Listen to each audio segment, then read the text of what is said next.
السلام علیکم ناظرین، آپ کا میزبان محمد شفقت اتاری پروگرام آج کی بات کے ساتھ حاضر خدمت ہے۔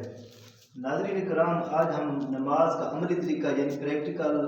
سیکھنے کی، اس کو کرنے کی کوشش کریں گے کہ نماز کو کس طریقے سے ادا کرنا ہے، نماز کا تجرباتی طریقہ کیسا ہے کہ کس طریقے سے ہم نماز کو صحیح معنی میں ادا کریں گے۔ جو ہم وضو کر کے آئے تو اس کے بعد جب کھڑے ہوں گے تو سب سے پہلے اپنے دونوں پاؤں سیدھے رکھیں گے اور دونوں پاؤں کا جو رخ جو ہے بالکل خانہ کعبہ کی طرف ہونا چاہیے۔ اگر یہ سنت کے مطابق ہے، اگر آپ دوران نماز ہمارے پاؤں ٹیڑھے ہوں گے، مڑے ہوں گے تو یہ سنت کے مطابق نہیں بلکہ خلاف سنت ہے۔ ایک دفعہ حضرت عبد القادر جیلانی رحمۃ اللہ علیہ سے کسی نے عرض کی کہ یا حضرت فلاں شخص جو ہے بہت نیک ہے اور بہت ولی اللہ ہے، پہنچا ہوا ہے، تو آپ نے فرمایا کہ اور وہ شخص جو ہے نا بغیر مصلی کے نماز پڑھتا ہے مٹی پہ، تو آپ نے فرمایا کہ مجھے اس کے نا جو جہاں وہ عبادت کرتا ہے اس حجرے میں لے جاؤ۔ تو وہاں جب آپ کو لے گئے تو آپ نے وہاں دیکھا کہ واقعی وہ شخص جو ہے بغیر مصلی کے بغیر چٹائی کی نماز پڑھا کرتا تھا۔ اس کے پاؤں کے جو نشان لگے ہوئے تھے وہ آگے سے ٹیڑھے تھے، آگے سے چوڑے تھے، پیچھے سے کم چوڑے تھے۔ تو آپ نے فرمایا واللہ یہ اللہ کا نیک بندہ تو ہو سکتا ہے لیکن اللہ کا ولی نہیں ہو سکتا۔ تو پتہ چلا کہ فرمایا کیوں؟ آپ نے فرمایا ہے کہ یہ خلاف سنت نماز ادا کر رہا تھا، اس کے پاؤں دوران نماز سنت کے مطابق نہیں تھے۔ سنت کے مطابق پاؤں یہی ہے کہ سامنے سے بالکل کعبہ کی طرف سیدھے پاؤں ہوں اور شلوار کا جو ہے اونچی ہو اور ٹخنے ننگے ہوں، یہ سنت کا طریقہ۔ اب بالکل اپنے اعضاء کو ڈھیلا چھوڑ دینا، ڈھیلا چھوڑنے کے بعد اپنے ہاتھوں کو نیت کرنے کے بعد پہلے نیت کریں گے کہ ہم کون سی نماز پڑھنے جا رہے ہیں، فجر ہے، ظہر ہے، عصر ہے، مغرب ہے یا عشاء ہے، اور اس میں دیکھنا ہے کہ سنتیں ادا کر رہے ہیں، فرض ادا کر رہے ہیں یا نوافل وغیرہ یا برات کے عشاء والے وطر پڑھ رہے ہیں۔ تو توجہ کریں کہ جب نیت ہوگی تو پھر ہم اس کی طرف نیت کرنے کے بعد خانہ کی طرف کعبہ کی طرف منہ کر کے ہوئے نیت کرتا ہوں میں نماز پڑھتا ہوں واسطے اللہ تعالیٰ کے 2 رکعت نماز بالفرض فجر کی نماز ہے، 2 رکعت نماز فجر وقت نماز، 2 رکعت نماز فرض وقت نماز فجر منہ طرف خانہ کعبہ شریف کے بندگی اللہ تعالیٰ کی۔ اگر اکیلے پڑھ رہے ہیں تو اللہ اکبر کہیں گے، اگر امام کے پیچھے پڑھ رہے ہیں تو پیچھے اس امام کے اللہ اکبر۔ اب اللہ اکبر کر کے ہاتھوں کو ایسے اٹھانا ہے اللہ اکبر کرنے سے پہلے، اور ہاتھوں کے انگوٹھے ہیں یہ کانوں کی لو، یہ جو کانوں کی لو ہے یہاں تک ٹچ ہونا لگنا ضروری، کانوں کی لو تک، ان دونوں کانوں کی لو تک ہاتھوں کو انگوٹھوں کو لگانا ضروری، کانوں کی لو تک اس کو لگانے کے بعد اور ہاتھوں کو بالکل ڈھیلا چھوڑنا، نہ کھلے ہونے چاہیے نہ ساتھ زیادہ سخت ہو، بلکہ نارمل اعضاء بالکل ڈھیلے چھوڑے ہوئے، کانوں کو ہاتھ لگانے کے بعد انگلیاں سیدھیاں اللہ اکبر کرتے ہوئے حنفیہ مسلک حنفیہ کے مطابق ناف کے نیچے اپنے ہاتھ باندھیں گے۔ ہم جو مسلک حنفیہ کے مطابق بتا رہے ہیں آپ کو، مسلک حنفیہ کے مطابق الٹا ہاتھ نیچے سیدھا ہاتھ اوپر۔ اب اکثر لوگ کیا کرتے ہیں، کوئی ایسے کر لیتا ہے کوئی ایسے کر لیتا ہے، آپ نے کیا کرنا ہے کہ یہ والی جو کلائی بڑھ رہی ہے اس کے اوپر الٹا ہاتھ نیچے اور اس کلائی کو اس ہڈی کے اوپر انگوٹھا نیچے، چھوٹی انگلی نیچے، 3 انگلیاں اوپر رکھ کر اللہ اکبر کر کے نا ہاتھ ایسے باندھ لینے۔ یہ دیکھیں توجہ کریں، ایسے ہاتھ باندھے ہوئے ہونا، 3 انگلیاں اس کلائی کے اوپر ہونی چاہیے، ایسے باندھیں گے۔ اس کے بعد ثنا پڑھیں گے، ثنا کے بعد الحمد شریف پڑھیں گے، الحمد شریف پڑھنے کے بعد کوئی سورت پڑھیں گے اور کم از کم 3 آیت پر مشتمل ہو۔ یاد رکھنا 3 آیت سے کم جو ہے سورت وہ نہیں پڑھ سکتے۔ ہاں اگر آیت کرسی وغیرہ یا ایسی بڑی آیت جو 3 آیت کے برابر محسوس ہوتی ہو وہ پڑھ سکتے ہیں۔ اب اس کے بعد توجہ جو ہے دوران نماز پاؤں سیدھے اور آپ کی جو توجہ ہے یہ والی توجہ یہ سجدے اور جگہ پہ ہونی چاہیے، ادھر ادھر بجائے دیوار پہ دیکھنے کی، ادھر دیکھنے کے، تو آپ کی نماز میں ہر جگہ خلل آئے گا۔ تو بہتر ہے کہ اپنی نماز کے دوران جو توجہ بالکل سجدے کی طرف ہونی چاہیے،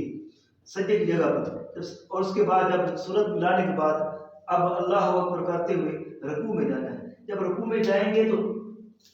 اس ہاتھوں کو یہاں جا کے اللہ اکبر کرتے ہوئے، اکثر لوگ کیا کرتے ہیں پہلے ہاتھ چھوڑ دیتے ہیں، ایسے ہلاتے ہیں پھر لے کے جاتے ہیں، یہ غلط طریقہ خلاف سنت ہے۔ بلکہ جیسے ہاتھ باندھے ہوئے تھے یہاں سے ہاتھ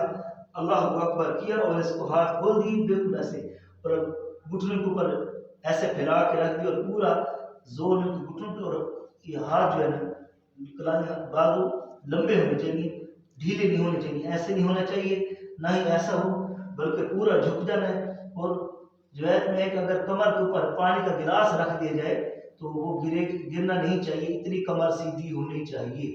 تو اب 3 مرتبہ یہاں سبحان ربی العظیم بولے گے۔ اکثر لوگ جلدی نہیں پڑھتے سبحان ربی العظیم سبحان ربی العظیم، یہ غلط ہے، بلکہ اس کو آرام سے تسلی سے پڑھنا ہے، سبحان ربی العظیم سبحان ربی العظیم سبحان ربی العظیم۔ اب 3 مرتبہ کہنے کے بعد اوپر کو اٹھنا ہے، سمیع اللہ لمن حمدہ۔ اب یہاں آ کے کھڑا ہو جانا ہے،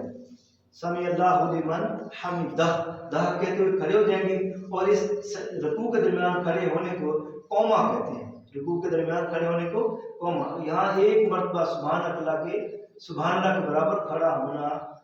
فرض ہے، ورنہ آپ کا اپنا واجب ہے، ورنہ آپ کا واجب ترک ہو جائے گا۔ اگر آپ رکوع سے اٹھے اور ایسے ہی کرتے اللہ اکبر چلے گئے نیچے، کمر کو سیدھا نہیں کیا، وقفہ نہیں کیا، تو آپ کا رکوع ایک واجب ترک ہو جائے گا، اور واجب اگر ترک ہو گیا تو اینڈ پر آپ کو سجدہ سہو کرنا پڑے گا۔ اس لیے کوشش کریں گے رکوع سے جب کھڑا ہونا ہے تو بالکل سیدھا کھڑا ہو جانا ہے، اور ہاتھ بالکل ڈھیلے اور ساتھ ملے ہوئے،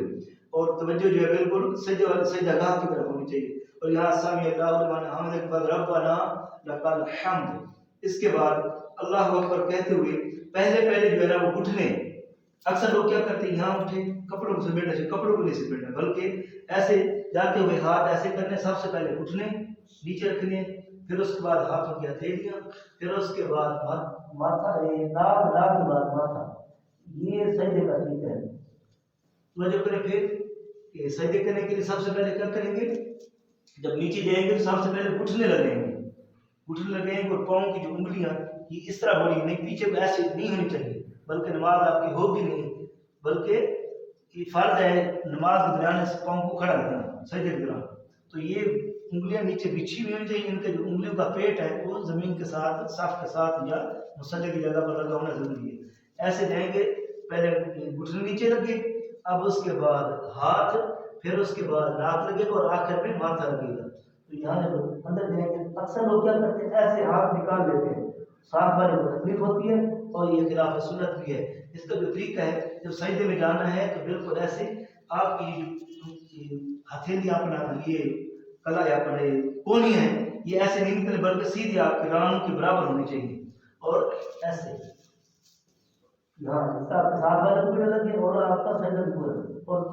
کوشش کرنی ہے کہ ناک کی ہڈی اور ماتھے کے اوپر زور آنا چاہیے، اور پتہ چلنا چاہیے کہ یہ میری جگہ لگ رہی ہے اس فرش پر۔ تو یہاں جب اس کو رکوع میں جائیں، سجدے میں جائیں گے، جیسے 3 مرتبہ سبحان ربی الاعلیٰ، سبحان، اکثر لوگ کہتے ہیں سبحان ربی الاعلیٰ سبحان ربی الاعلیٰ، یہ غلط ہے، بلکہ قرآن پاک کے اللہ کے نام کے ساتھ بھی ہم وہ کرتے ہیں، زیادتی کرتے ہیں، اس کو غلط پڑھنے کی کوشش کریں، بلکہ کوشش کریں اس کو آرام سے پڑھیں، تسلی سے، سبحان ربی الاعلیٰ سبحان ربی الاعلیٰ سبحان ربی الاعلیٰ، یہ 3 مرتبہ جو ہے سجدے میں کریں گے۔ اب 3 مرتبہ کرنے کے بعد اب آپ نے کیا کرنا ہے، پہلے ماتھا اٹھے گا سجدے گاہ سے، پھر جو ہے ناک اٹھے گا، پھر گردن، پھر ہاتھ،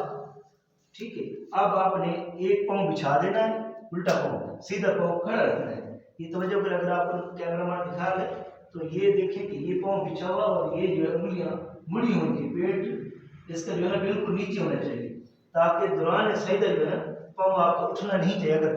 دونوں پاؤں سجدہ کرنے کے بعد ایک پاؤں بچھا لیں گے، ایک کو کھڑا رکھیں گے، اگر یہ دوسرا بھی نیچے بچھ گیا تو آپ کی نماز سرے سے ہوگی نہیں، نماز ٹوٹ جائے گی، نئے سرے سے ادا کرنی پڑے گی، کیونکہ دوران نماز پاؤں کھڑا کر کے رکھنا ضروری ہے۔ تو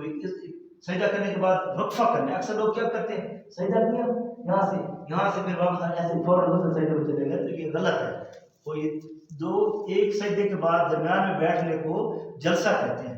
ایک سجدے کے بعد درمیان میں بیٹھنے کو جلسہ، اور ایک مرتبہ سبحان اللہ کے برابر، ایک دفعہ سبحان اللہ کے برابر وقفہ کرنا ہے۔ پہلے سجدے میں گئے، اس کے بعد دوسرے سجدے میں اٹھے، اللہ اکبر کہتے ہیں، ہاتھ رکھ کے یہاں پر، اور اس کے بعد پھر دوسرے سجدے میں جانا ہے، اور کمر آپ اسی میں رہے، دوسرے سجدے میں پہلے ناک، پھر ماتھا، ہاتھ کو پکڑنے سے پہلے سجدے کے بعد، اب دوسرا سجدہ پورا کرنے کے بعد اب جو ہے